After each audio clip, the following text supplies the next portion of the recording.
Hello everyone, welcome back to Thronebreaker. It's been a while, sorry about that. Mostly scheduling conflicts and oddly deleted footage. I've gone back a ways in order to meet up and get all of the points of interest that I didn't notice before. So I checked the map, and it looks like right before the Skellige fight there was this point of interest. I'm not sure if I checked here before. Ah, I hadn't. My lady, the villagers fear an attack from Nilfgaardian marauders. They ask that you order a group of soldiers to remain to offer protections. Of course, for they are my subjects. I shall do what I must to keep them from harm. If they are willing to pay the guards their own pockets, by all means. I think I'd actually prefer the morale up for the moment. So, let's see if they will pay anyways. You know, probably should have taken the money. The money is a more permanent reward. But now I'm going to head back down to where the Skellige fight was, which is down here. So, something that I must regretfully inform everyone of is I don't plan on continuing this past the first act. I actually thought that this was a pretty short game when I got it, since it's a tie-in to Gwent, but I found out that this is, I'm actually on the first of several acts. Once I'm done with the first act, I think that I'll be done with the series for at least for the moment. I simply do not wish to play the game for longer than like 40 hours, which it looks like it will take. Okay, so puzzle piece up there, point of interest over here, and a puzzle piece over here. Okay, thank you very much. So sorry if you were enjoying this, but I will at least take a break in the meantime. Let me know in the comments below if you want me to continue. If I have, I'll say 20 people commenting below that they would like me to continue, then I will. The Nilfgaardian invasion necessitated certain steps. Meve had dispatched scrolls to her garrison commanders, based upon which they were to announce general musters. She'd hoped that by the time she reached Crydam, fresh recruits would be waiting to join her growing force.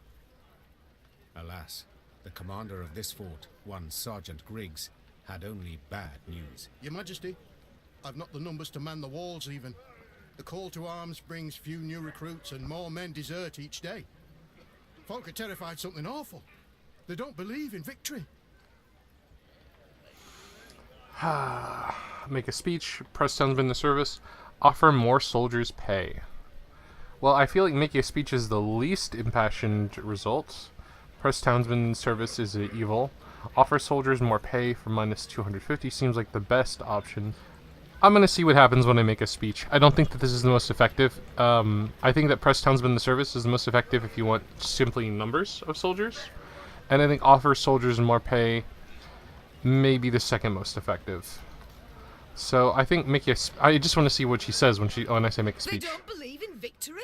The Queen rose from behind the table, toppling her chair. Then let them hear how I smashed the Blacklads at Dravigrad. Quick as can be, the commander gathered all Crydam's inhabitants in the central square. Meve stepped out in front of the crowd and recounted her most recent victory. The folk of Crydam listened with bated breath. And so, we must stand together. Fight, arm in arm. Be a wall against which black-clad hordes will be dashed. The townsfolk responded with thunderous applause, yet enthusiasm is rarely long-lived. That born of Meve's fiery words had dispersed after but a few days. No new volunteers joined the garrison, and the townsfolk hid from Sergeant Griggs to avoid being pressed into service. Neither the towns nor the Queen's own company were reinforced, and Meve left Crydam angry as a wasp. None whatsoever. Wow, I expected at least one thing to happen. I probably should have put down the money. You see the dregs I got? No. Well, hopefully the town won't be taken over. That'd be terrible. Oh well. If those of you playing at home, I highly recommend you at least spend the money. Here's a point of interest. Very good.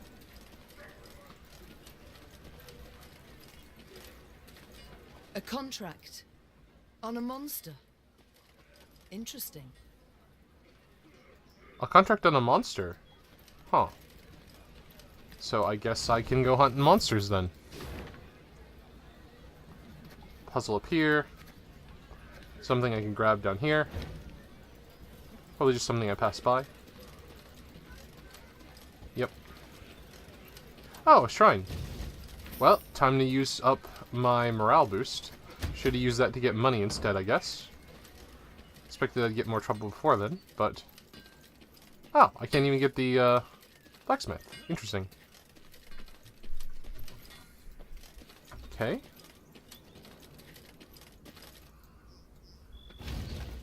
I actually haven't had a treasure map in a while. I'd love to get one by now, or get one soon. Point of interest? The lady, the hovel's resident, a peasant by the name of Bogan, has word for you. He claims he saw someone under cover of night bury some sort of treasure near the orchard. For a small sum, he's offered a sketch of the map where to look. Ooh.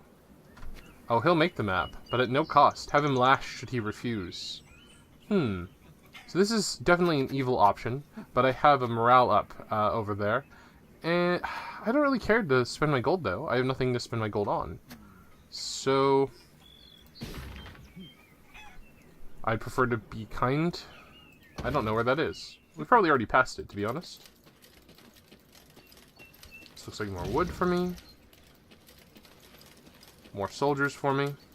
Like, the mechanical benefits that the game gives is not enough for me to change my, my own playstyle. Like, I'm not playing in a Machiavellian way, where I'm just thinking about the mechanical option, because it's good enough without it.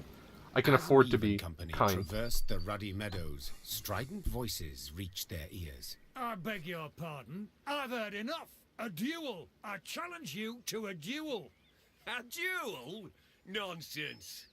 I'd sooner lay you across my lap and give your ass a thorough flailing, you scoundrel. The Queen approached the arguing parties. Two nobles, Lords Cartwright and Mansfield. Quickly she ascertained they were up in arms over ownership of an orchard lying between their estates. Assisting both nobles, their kinsmen, armed to the teeth, prepared to leap at each other and crush heads. Upon spotting Meve, the lords lowered their voices, bowed and presented themselves. Yet they could not keep their ire fettered long, and were soon casting aspersions again. Your Grace, Mansfield has seized it. No, stolen my land. Land that has been in my family for generations. It is my recompense for your reckless deeds. To burn down me mill in Furchin for a bit of sawdust in your flour? Well, I never. A bit. Oh, let me at him. Farmhand's taken ill, cook's feverish, all from that manure. You are a fraud, sir. A fraud and a thief. Though she faced the not at all trifling matter of the Nilfgaardian invasion, Meve agreed to settle the dispute.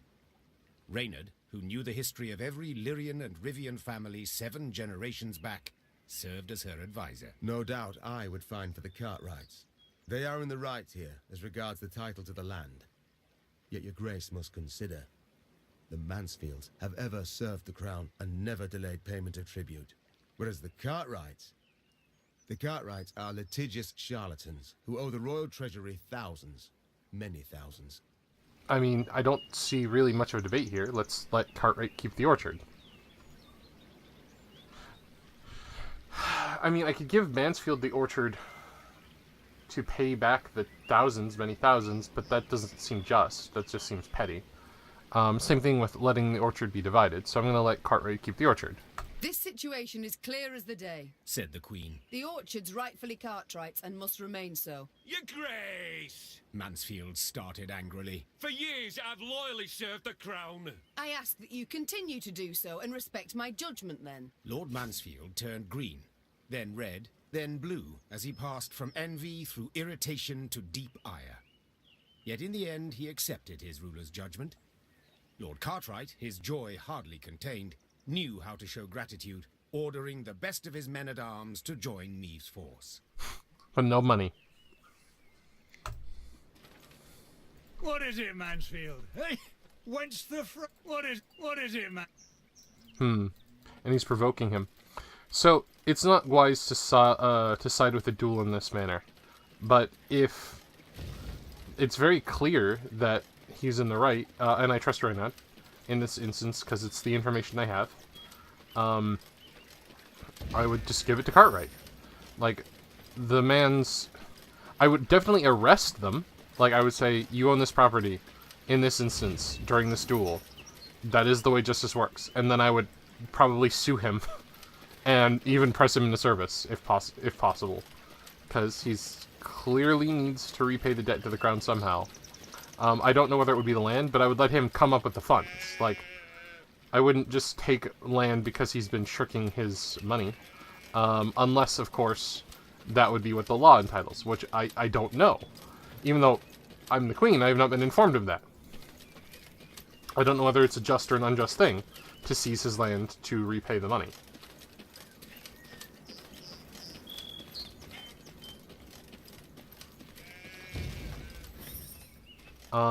Now I have to find out where that orchard is. Hang on.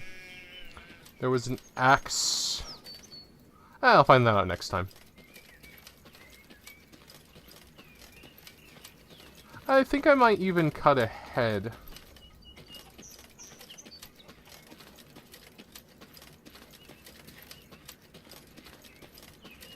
Ooh.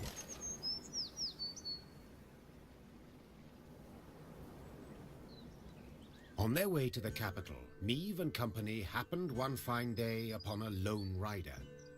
Had I been at her side, I would immediately have recognized his passionate gaze and altogether chivalrous mien. Uh-oh. Identify yourself, sir, and your intent. Oh, it's Eyck. Eyck of Denel I am dubbed, and my design I never conceal.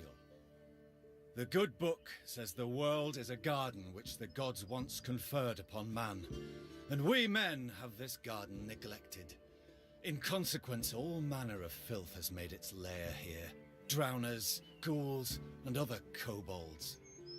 So, Eyck of Denzel. Eyck of Denzel is one of the few humans in the Witcher books who can actually beat Geralt. Geralt is hunting down a dragon with a couple other people. There's basically a huge bounty, and all of the mercenary are basically being cutthroat to one another. And Sir Eyck is one of the few who is not being cutthroat. He's just being pretentious and holier than thou. He thinks that all of them are basically being assholes, and he's acting the part of someone who holds scripture above everyone else. And Geralt says, God, I would want basically he says, I wouldn't put up with his shit if he couldn't beat me in a fight. At which point someone says, don't you have like super steroids because you're a Witcher? And he's like, yeah. And Eyck wakes up and trains for 4 hours every day. I cannot beat him. He's more muscular, he's stronger, and he's more well trained. I don't think I could take him in a fight. I have sworn ne'er to rest until the day when, with the gods' help, I have rid the world of these beasts and pests. I wander all lands, seeking out evil and facing it in mortal combat. Who do we spy? A knight errant? Just as likely a madman. Which is what everyone thinks. How goes your hunt? How goes your hunt? Caught the trail of any monster? Monster? Too fair a term by far. An exceptionally vile worm has made its lair in nearby caverns. It is said to be the very distillation of filth. A slither in horror. A mélange of the macabre. Oh, I guess I didn't want to spoil this, but it turns out that the dragon that he was hunting was legally in the right in the story. Which put his quest at a bit of a... Well, not legally, but, like, morally in the right. So that put his quest at a bit of a damper. I wonder if it's directly referencing that. Its head, that of a wild cat of Ophir. Its maw full of spiked teeth. The wings of a bat it is said to have. The tail of a scorpion, and from it a thick venom drips. Learned men call this variety a Manticore, or Manticore. Oh, Madia? I've never heard it called a Manticore. I bet that's referencing some old text, Perhaps though. it will be most prudent, then, to send for a witcher. A witcher? Soulless automatons they are, all, feeding on common folks' fears. What they demand gold to do, I perform without demand of any coin. Sir Eyck, far be it from me to discourage you. Your endeavour is noble, no doubt. But from what I have heard, manticores are exceedingly dangerous beasts. I trust him. To defeat this filth alone could be a difficult task, I'll not deny. Yet try it I must, for it is what I have sworn before the gods.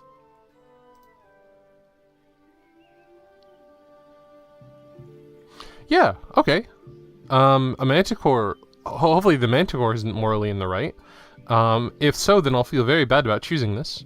But I would prefer to have Eyck on my team. We shall help you find and fight the Manticore, provided you then pledge to help us fight an even fiercer and filthier beast. Of course, my lady. Yet what manner of horror is it? A viper? A griffin? A drake of some rare form? Were it only.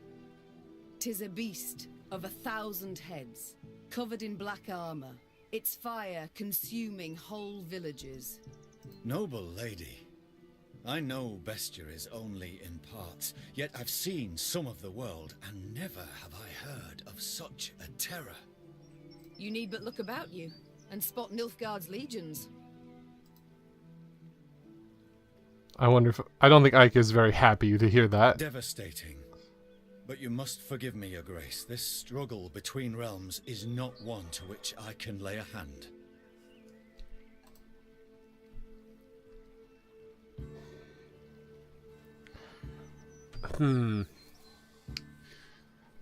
I don't know how bossy she's going to be.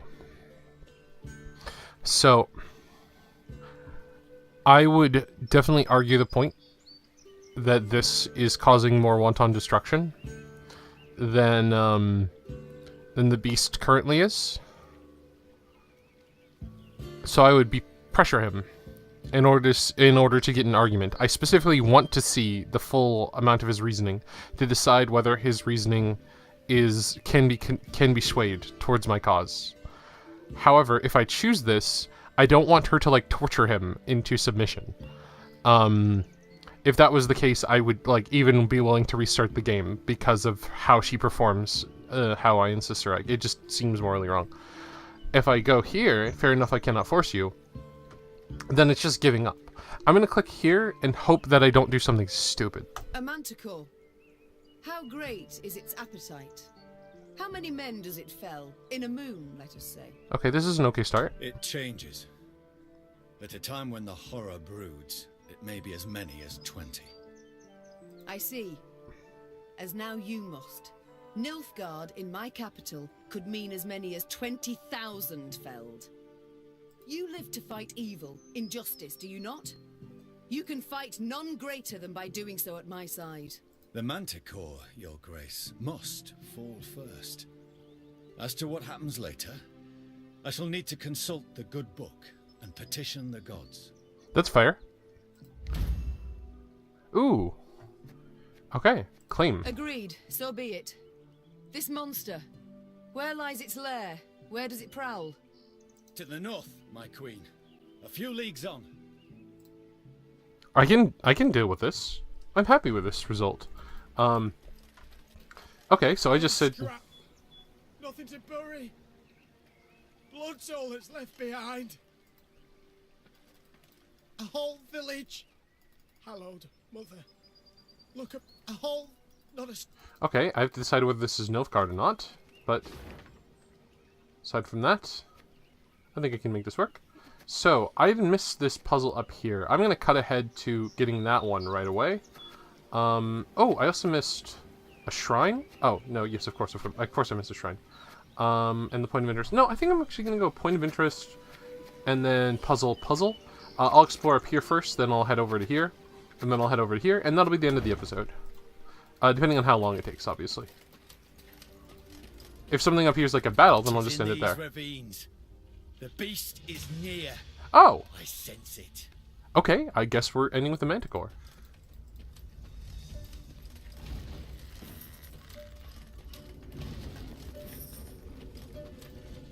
Hello, Mandy. Mandibles. The Adventures of Billy and Mandy. At the furthest depth of the winding, gloomy canyon, scouts found the maw of a great cavern. Among the boulders outside it, whitening bones lay strewn. Eyck dismounted and drew his blade. By the gods' grace, we've found the beast's lair. he said, lifting his gaze to the heavens. We need them but to extend their favor as we battle the filth. Works for me. Oh, I probably should have equipped Eyck in my deck. Should have thought of that. So these branches make the cavern appear more toothy, so it looks like a toothy maw. Ooh. Hunt for the Manticore. Meve cast a critical eye at her shield. Wood clad in leather and thin plate. Enough to stop a sword, certainly, but would it protect her from a beast's raging blow? Noticing her hesitation, Reynard approached the queen and said, Your Grace, none will utter a disparaging word should you step back. But they Hell will think no. them, replied Meve. and that's bad enough.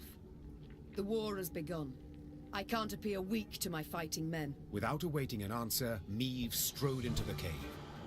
The rest of the company followed, equally full of fear and faith in their queen and commander. Moments later, a great and powerful roar filled the cavern. Let's do this. Kinda wish we had a Witcher, but this'll work. Eliminate the Manticore. 45 HP. Truly terrifying. One Oxenford professor even argued that the bloodthirsty beast's very existence contradicts the widely held belief that the gods are merciful and benevolent. The publication of his thesis led to a heated theological debate, a debate which cooled, ironically enough, when the witch hunters had the scholar burned at the stake. Awesome. Special rules. Main objective to win the puzzle or battle. Battle will last only 1 round. Okay, 1 round is important. Let's see what the Manticore can do to me.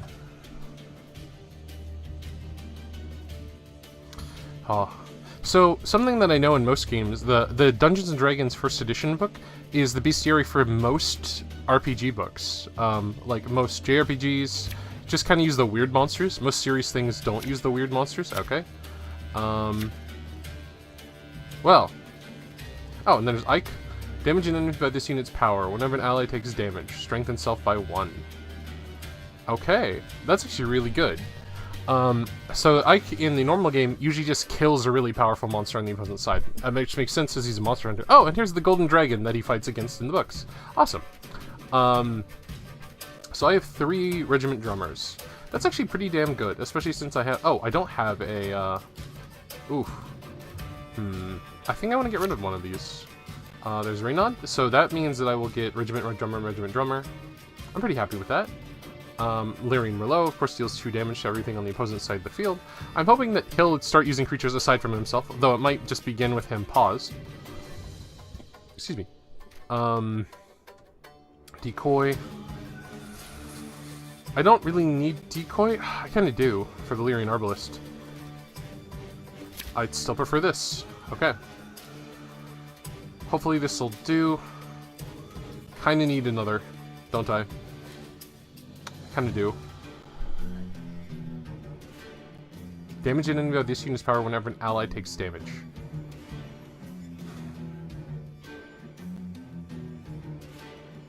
I can take this. I don't want to get another one of the Ravine Pikemen, so I think this is the best I can hope for. I might have to redo this quest.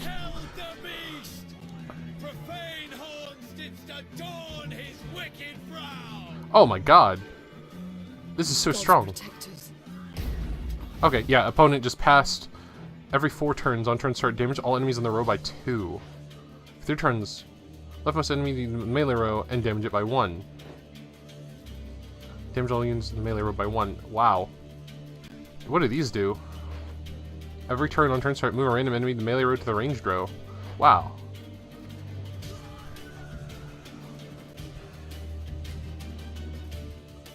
Four, 4, 3. I think it still makes the most sense to throw out the regiment drummer in this case.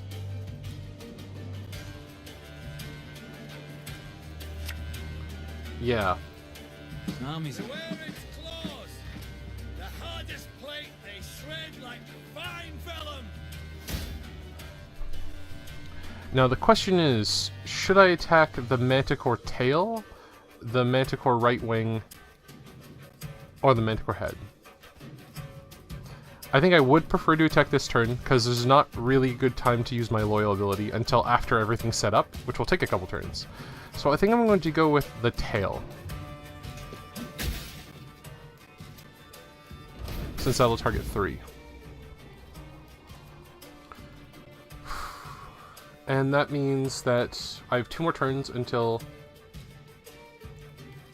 I'll try to start. Destroy the leftmost enemy unit on the melee row. Whenever an enemy moves, damage by 1. So that'll mean up, and then back down, and then that should trigger.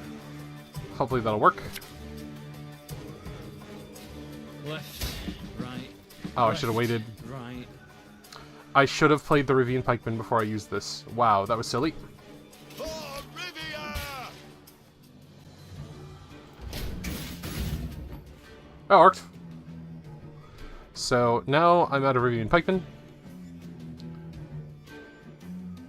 Let's grab this. Awesome. Again and again and again. So this is now enough that I might be able to kill something. 1, 2, 3, 4, 5, 6, 7, 8. So I have 1 more to use. But more importantly, I have 2 more turns left, and I can move this up. So I'm going to use this to kill this tail, so that way nothing dies. Oh, but no, I want to play out Eyck of Denzel. So if I play this, I can kill this. Damage all units on the melee row by 2. In the ranged row by 2. Okay, cool. So I would like to... yeah, throw this guy down. And kill this. Keep that vile poison to yourself! That'll work. Now let's throw this up. Put him down. Okay. This harvest will be reaping black-clad heads. And put this down. This should work. God's bless it. My breastplate chafes. Oh, whenever an ally takes damage, strengthened by 1. Does that work in his hand? If I leave him in the hand, can I play him down as like a huge power spike? I think I'm gonna wait and see, because this clearly all of these are going to get hurt. If that's the case, I would like to play this instead. And... oh, I haven't checked the head yet. Damage health by 6 whenever another limb is destroyed. Okay. That means I don't really want to damage these with him. Because if I do that, then I won't be able to use her ability. I think I prefer to do this. And hurt this.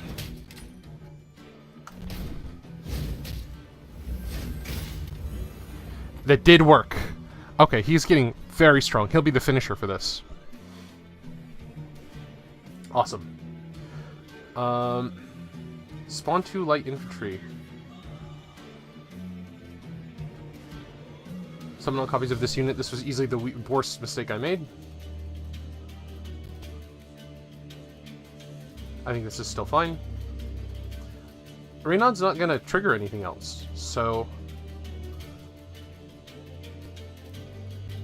I clearly just want to do this.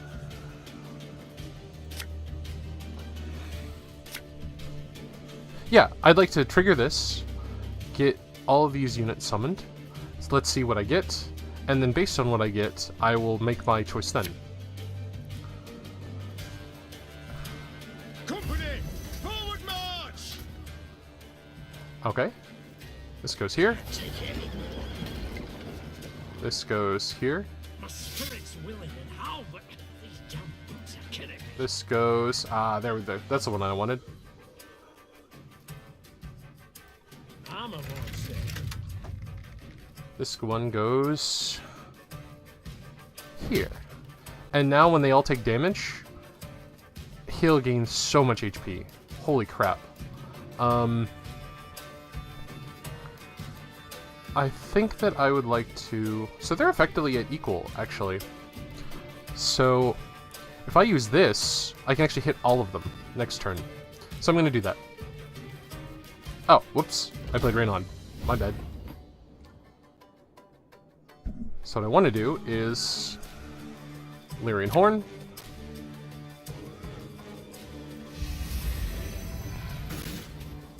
And now all 4 of them will get hit. Its tail flows with deadly venom. And make it so. Ooh, that was a good hit.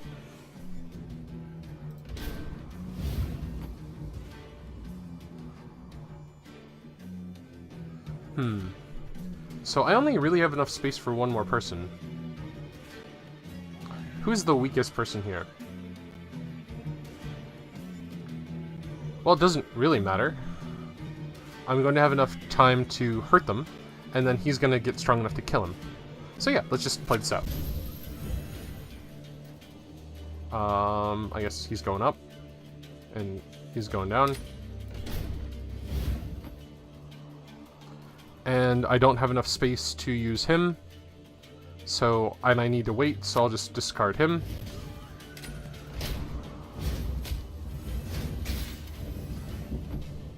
And I kind of feel like discarding this, just to make it dramatic and go to the final turn. End turn. Now I want to see if I can kill all of these limbs, so let's see what happens if I do this. Okay, got 2. And now play this one down.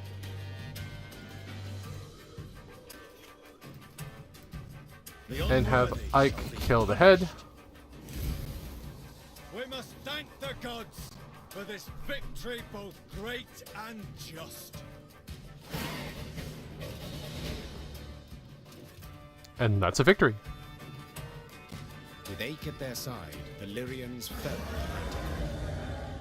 Later, it was said the beast's dying wail, multiplied and strengthened as it passed through the caverns, could be heard as far as Spala. Eyck is a strong-ass character. Like, if I have access to that card, this will be my finisher, probably for the rest of the game, except for the Lyrian Horn, which is ridiculously good. Your Grace, many monarchs have I met in my time, yet none proved as virile in battle as did your Majesty. Your word choices are really creepy. Virile? I dislike the term. Seems not to suit a woman. I prefer valiant. Yet grateful I am for the compliment. Now pray reveal, have you made your decision? Will you swear to serve me? Are you prepared to take an oath? So his card is really strong, but I don't think it's too strong for this, since this is a single-player game. Obviously, that would be way too strong in a multiplayer game, because I could just hold him in my hand until the very end, and then punish like a big creature. This is probably a good time to talk about what I consider a good deck. A good deck is one that thins down so that it's much more consistent between the 3 rounds, that has 2 decent finishers, so that way, or 2 decent point-gaining options, because that way you need to win 2 rounds. You basically need to have 2 cards which have a big combo potential. And you need to have something that, and then aside from those, you need to have some kind of combo potential. Toolbox potential. Combo potential usually leads to a finisher. A finisher would be something like, I play a bunch of elves, and then I play a card that says get stronger for every elf, or make every elf stronger. It's something that works up to something. It finishes the combo. A toolbox is something that looks at what your opponent's doing, and you have a card in your deck that says, like, kill all elves. And it would ruin their combo to have that happen. So I think that most decks are 2 finishers, and then the rest is just all toolboxes. I am not, your Grace. I can serve only the gods. Yet, I do believe them to be on your side as one unjustly and treacherously attacked. Thus I see nothing wrong in assisting you. Yay! I like him. Then I am content and welcome you in my ranks, Sir Eyck of Donnell. The knight-errant bowed low from the waist. So low, in fact, the gambeson neath his mail creaked. Meve could only hope he would battle Nilfgaardians as boldly as he faced beasts.